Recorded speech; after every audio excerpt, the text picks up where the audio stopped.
I found this amazing story that I want to share with you, and it just goes to show that there are chapters of our life that are always happening around us, and we need to pay attention to what's going on and realize the impact that they have.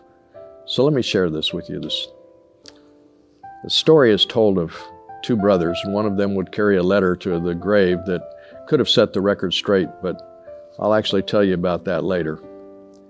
You see, there was a man whose name was Edwin Thomas. He was a master of the stage, and during the latter half of the 1800s, this small man with a huge voice had few rivals on the stage. He debuted in Richard III at the age of 15, and he found that he had unrivaled success because he had such abilities to act out the great drama of Shakespeare. In New York City, for instance, for 100 consecutive nights he performed Hamlet, and even in London, where the tough British critics lived, he had won the favor in their hearts with all of his acting skills. When it came to difficulties in life, Edwin Thomas was quite acquainted with those also. You see, Edwin Thomas was not alone, for he had two brothers, John and Junius, and they too were actors, but they were not nearly as gifted as Edwin. Well, in 1863, the three brothers performed together in Julius Caesar.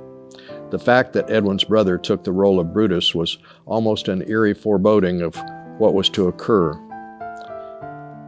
Just 2 years later, in the brothers' lives, there was a decision that was made that would not only affect the brothers, but actually affected the entire nation. You see, this same John who played the assassin in Julius Caesar, who played Brutus, is the same John who would play the role of the assassin at Ford's Theater. On that dark April night in 1865, with the Civil War pulling at the heart of everyone around and soldiers, dividing the nation, John walked into the theater and fired a bullet at the head of Abraham Lincoln. See, the last name of the brothers was Booth, Edwin Thomas Booth and John Wilkes Booth. That night would mark Edwin forever. He would never be the same again. The shame from his brother's crime drove him into retirement, and he might never have returned to the stage had it not been for another twist of fate at a New Jersey train station. Edwin was awaiting his coach when a well-dressed young man pressed by the crowd lost his footing and fell between the platform and the moving train. Well, without hesitation, Edwin locked a leg around the railing and grabbed the young man and pulled him to safety. And after the sighs of relief, the young man recognized that this was the famous Edwin Booth. Edwin, however, did not recognize the young man. He had just rescued him, regardless of who he was. That knowledge, though, would come to him a few weeks later in a letter that he received, a letter that he would carry in his pocket to the grave. A letter from General Adams Boudreaux, the Chief Secretary to now President General Ulysses S. Grant. A letter that was thanking Edwin Booth for saving the life of the child of an American hero.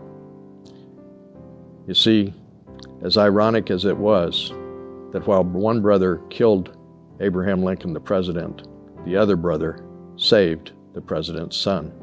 That boy that was yanked to safety there at the train platform was none other than Robert Todd Lincoln, Abraham Lincoln's son. God's never done writing your story. God will never stop writing the story of your life until the end of the book.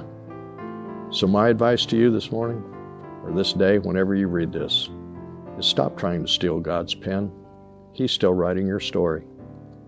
This is Pastor Riley, and that's Just a Thought.